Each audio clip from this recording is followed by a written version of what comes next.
Aloha! My name is Cynthia Anderson, and I'm a park guide at Kaloko-Honokōhau National Historical Park. In May, we honor the contributions and influence of Asian Americans and Pacific Islanders to our history and culture. Today, I'd like to introduce you to Brianne Lauro, who worked with our resources management team as a GIP, which is a Geoscientist in the Parks intern, for 2 summers in 2018 and 2019. Brianne was born and raised here in Kailua Kona on the Big Island of Hawaii and is currently a student at Colorado State University. Aloha and welcome, Brianne. Hi, Cynthia. Thanks for having me. Thank you so much for being on today. So can you tell us a little bit about your family background, your history? Where is your family from and how did they get to Hawaii? Of course. My great-grandparents actually moved from the Philippines to Hawaii in the early 1900s to work on Hawaii's early sugarcane plantations. Awesome. And you were born and raised on the Big Island. So how would you describe your childhood? What was it like? My childhood was very characteristic to a lot of youth here in Hawaii. So that meant weekends spent up in the mountains and down by the ocean. A big part of my childhood was going hunting every weekend with my father. He would get me up early in the morning around 3 o'clock a.m. and we would head up and drive up to the mountains. And that's where I spent the majority of my childhood. And that continued all the way up until now, even as a college student. And I would also like to add that I also grew up fishing. A lot of my family are fishermen and fisherwomen. And that was also a big part of my childhood. So hunting and fishing was an integral role of me growing up here. Right, right. And do you think that had a lot to do with your interest in conservation? Do you think that's what kind of drove that interest?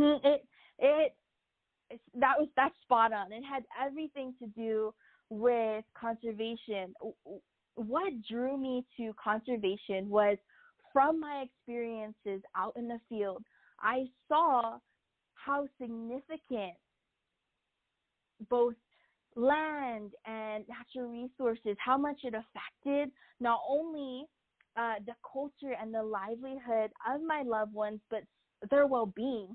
We would go up to the mountains and drive up there after a long work week and even go down by the ocean, and what you would see is people light up. People who work their normal 9 to 5, they would light up. So it was a form of healing, I would say. Yeah, yeah. And what a perfect fit for Kaloko-Honokōhau, where we talk so much about sustainability and ancient Hawaiian fishing practices and kind of resource conservation there. So when you got the GIP intern position at Kaloko-Honokōhau, tell us a little bit about what your job was like, and did you have maybe a favorite project or a favorite project site that you worked on? Yeah, so my job ranged so much, and that was because we had a smaller park and also a smaller staff. So what that meant was I worked under the park's lead biologist, but I had the opportunity to work alongside archaeologists out in the field, learning about Native Hawaiian settlements. And I also was able to go and work on projects, surveying areas infested with LFA or little fire ants, all the way up to doing water quality samples out on the ocean with our dive team. So the amount of projects that I did was vast, and it varied from day to day, which I love.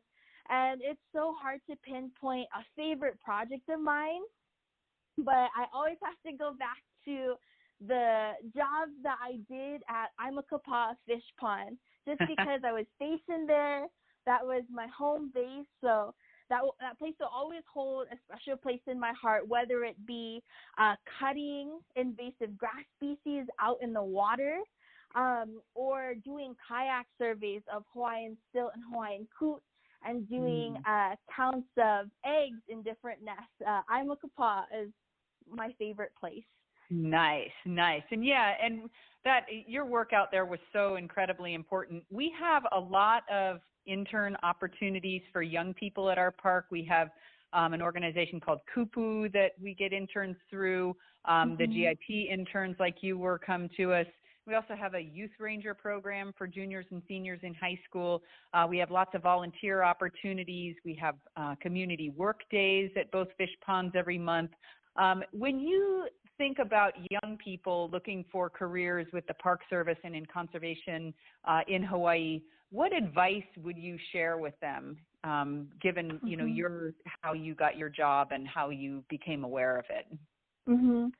My biggest thing for youth is to, during these years where you're going through school and being able to experience different opportunities, begin to understand what interests you and what about it you want to take into your future, right? For me, I knew that the connection to land and natural resources and how integral that was to the culture, well-being, and livelihood of the people of our community and here in Hawaii was something that I wanted to take into the future.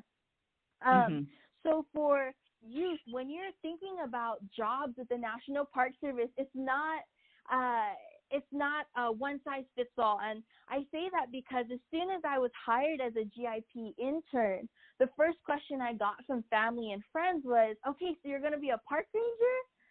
And I said, no, there's a wide variety of opportunities at the park. So for youth, ask yourself, are you interested in history and culture, specifically related to Hawaii? What about nature?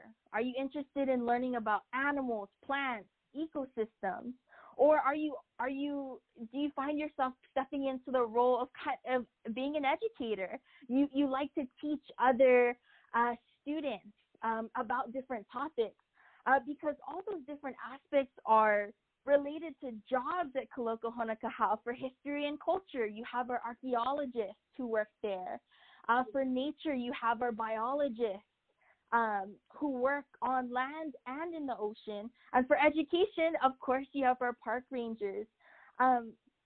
So get to know during this time in your life what you're interested in and how you want to take it into your future careers.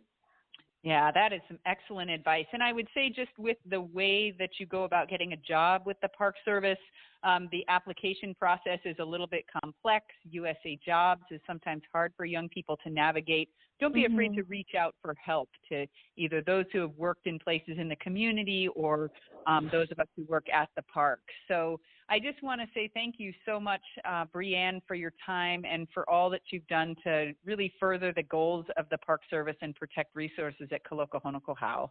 So thank you so much for being here and for all of your work. Thank you so much for having me, Cynthia. All right. Aloha.